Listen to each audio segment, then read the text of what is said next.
Right, so here's a wee starter for tomorrow. Right, so what it is it's a rectangle, and I've given you in terms of surds, well, a mixture.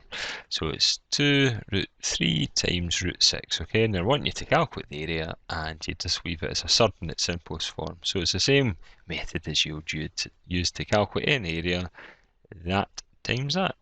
So what we do is we'd write down, make sure that right, so we write down, it's 2 root 3 times root 6. So that is going to be 2. Now the 3 times the 6 is 18, and that's going to be root 18. Okay, so when you're multiplying surds, you multiply the numbers, but you keep it under the square root.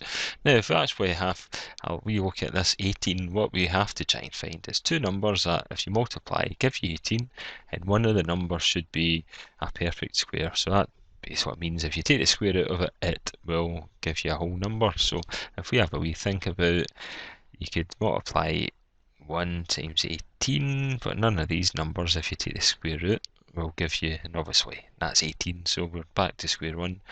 You've also got 2 and 9. Right, so hopefully you're now at a stage in which you think, well, there's a 9, so that actually, if you take the square root of 9, that gives you 3. So what you do is you'd have, that's 2. Now that, to get the root 18, that's the root 2 times root 9.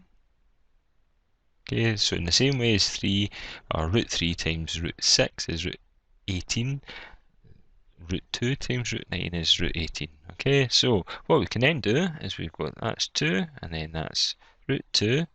Now root 9, that's 3. And we just tidy it up a wee bit to say that is 6 root 3. And that's your answer. Okay, so the area expressed as a surd in the simplest form is 6 root 6 root 2.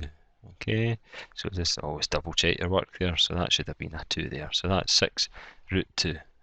Now if I then have a wee look at the next question, which is up here, so they're essentially wanting you to find the turning point and express it in this form, and that's obviously completing the square. So what we do here is we have x, it's going to be squared. Right, now you look at the coefficient of x and look at the sign, so that's a plus, so we write down plus there. That's 8, and all we do is half it, so we go, that's 4. Now when we expand this is going to be 8 squared, which is 16, so all of a sudden we've introduced 16 into this equation, so we need to take 16 away, and then minus 7. Okay, so you end up with x plus 4, and we'll just tidy this wee bit up, so that is minus 23. Okay, so minus 16 subtracts minus, or subtract 7 is minus 23.